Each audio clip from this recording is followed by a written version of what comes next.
Olá pessoal, tudo bem com vocês?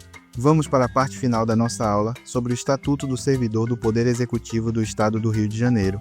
Antes de começarmos, não deixe de dar o seu like e de se inscrever no canal, pois isso nos ajuda e nos incentiva a continuarmos a produzindo mais vídeos gratuitos para vocês.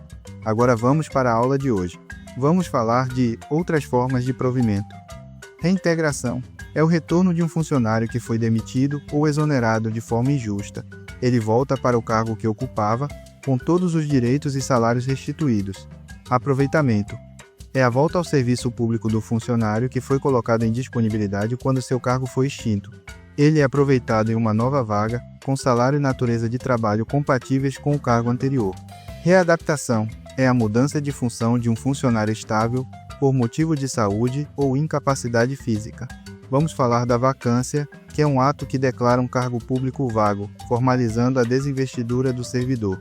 Exoneração é o desligamento que não possui caráter punitivo, que pode ocorrer a pedido ou por iniciativa da administração. Demissão é uma penalidade aplicada após um processo administrativo disciplinar que constata uma infração grave.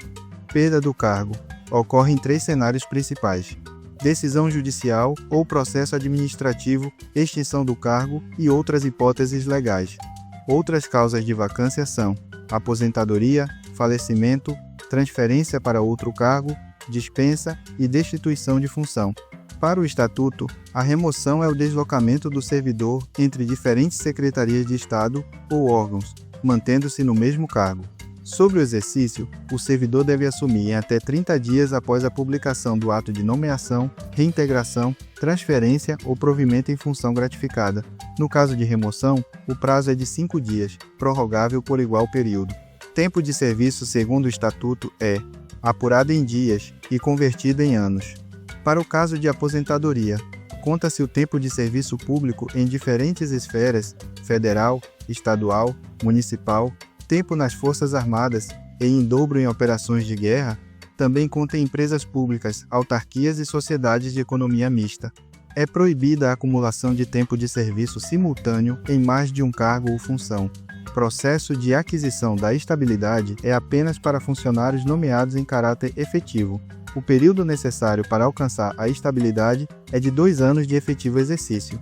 Observação: atual texto constitucional exige 3 anos de efetivo exercício como critério para aquisição de estabilidade.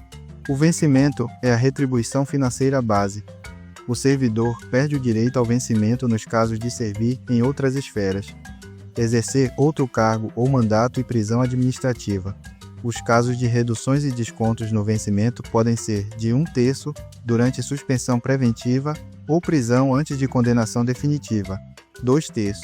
Durante o cumprimento de pena de prisão que não resulte na perda do cargo, perda do vencimento do dia, em caso de falta não justificada ou se chegar com mais de 60 minutos de atraso, perda de 1/3 do vencimento do dia, se o atraso for de até 60 minutos ou se houver saídas não autorizadas.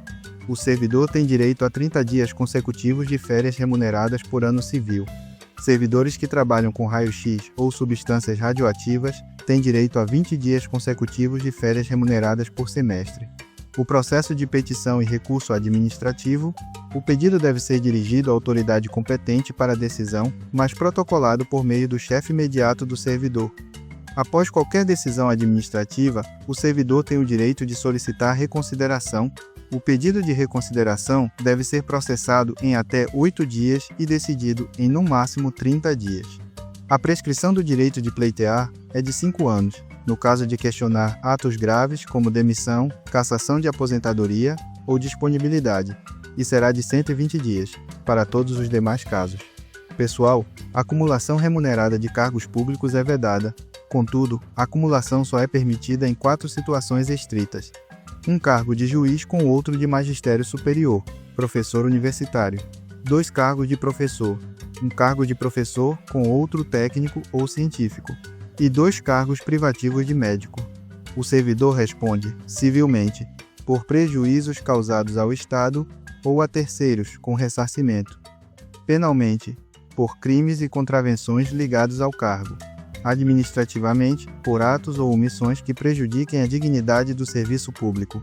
As responsabilidades civil, penal e administrativa podem ser aplicadas de forma independente e cumulativa. Tipos de penalidades: advertência, repreensão, suspensão, multa como conversão da suspensão, destituição de função, demissão, cassação de aposentadoria ou da disponibilidade. Pessoal, nós esquematizamos em uma apostila o Estatuto do Servidor do Rio de Janeiro. O link está na descrição do vídeo. Continuando, agora vamos falar sobre algumas penalidades. Advertência é a pena mais branda, aplicada verbalmente em caso de negligência leve. Suspensão, aplicada em casos de falta grave, desrespeito a proibições que não justifiquem, demissão ou reincidência em falta já punida com repreensão. A suspensão pode ser convertida em multa de 50% do vencimento diário, caso seja mais conveniente para o serviço. Destituição de função consiste na perda de uma função de confiança. Demissão é a pena capital para o servidor ativo, resultando na perda do cargo. A autoridade para aplicar a sanção varia conforme a gravidade da pena. Governador possui competência para aplicar qualquer penalidade e é a autoridade exclusiva para os casos de demissão e cassação de aposentadoria ou disponibilidade. Secretário de Estado podem aplicar todas as penas, exceto as de competência exclusiva do governador. Chefias imediatas, dirigentes de unidades, têm competência para as penas mais leves, tais como advertência, repreensão e suspensão de até 30 dias. Prescrição da ação disciplinar será de 2 anos, para faltas sujeitas a penas de advertência, repreensão, multa ou suspensão, e o prazo de 5 anos, para faltas sujeitas a demissão, destituição de função ou cassação de aposentadoria ou disponibilidade. Poder disciplinar é a capacidade da administração pública de fiscalizar e punir infrações cometidas por seus servidores. Casos de medidas cautelares. Prisão administrativa. Pode ser ordenada em casos de alcance ou desvio de dinheiro público. A duração é de no máximo 90 dias e ela deve ser relaxada assim que a reposição do valor for efetuada. Suspensão preventiva. A suspensão preventiva pode durar até 30 dias, mas pode ser prorrogada para até 90 dias pelo secretário de Estado de Administração. Apuração de irregularidades. A sindicância é o primeiro passo para a apuração de irregularidades. A sindicância deve ser concluída em 30 dias, com a possibilidade de uma única prorrogação de até 8 dias por motivo de força maior. A apuração pode resultar no arquivamento, aplicação de pena de advertência, repreensão ou suspensão de até 30 dias, ou encaminhamento à Secretaria de Estado de Administração para instauração de um processo administrativo disciplinar, PAD, caso a pena cabível seja superior a 30 dias de suspensão. O PAD deve ser concluído em 90 dias. Esse prazo pode ser prorrogado sucessivamente por período de 30 dias, por no máximo 3 vezes. O processo é conduzido por uma das comissões permanentes. Após a instrução, o indiciado é citado em 3 vezes para apresentar sua defesa no prazo de 10 dias. Se o indiciado estiver em lugar incerto, a citação é feita por edital, publicado 3 vezes durante 15 dias. Após a defesa e o relatório da comissão, o secretário de Estado de Administração tem 20 dias para proferir a decisão. Se a pena for de competência do governador, o secretário tem 8 dias para encaminhar o processo e o governador tem 20 dias para julgar a partir do recebimento. Revisão de processo administrativo. Só pode ser solicitada quando surgirem fatos novos. A simples alegação de que a penalidade foi injusta não é suficiente para a abertura de uma revisão. O pedido de revisão deve ser feito por meio de um requerimento, devidamente instruído com as novas provas. A comissão revisora tem 90 dias para concluir seu trabalho. Esse prazo pode ser prorrogado por mais 30 dias, a critério do secretário de Estado de Administração.